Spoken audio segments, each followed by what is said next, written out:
দেখলাম ববি হাকিম, যিনি কদিন আগে বাংলায় 50% মানুষ উর্দু বলবে এই মহান অঙ্গীকার প্রকাশ্যে করার সাহস পেয়েছেন, যার বিরুদ্ধে বাংলা পক্ষই একমাত্র প্রকাশ্যে পথে নেমে প্রতিবাদ করেছে।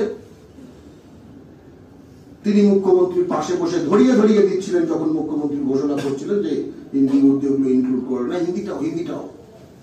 এই হচ্ছে আজকের অবস্থা।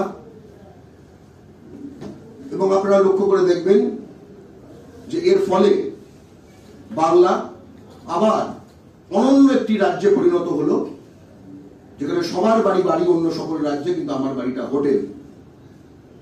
এবং এক অর্থে বলতে গেলে রাজ্য সরকারের যখন শিক্ষা দুর্নীতির নানা কেসে নানা বিষয়ে তারা জেরবার, এটা একমাত্র সিদ্ধান্ত ছিল যেটা জনমনে পজিটিভ প্রভাব ফেলেছিল।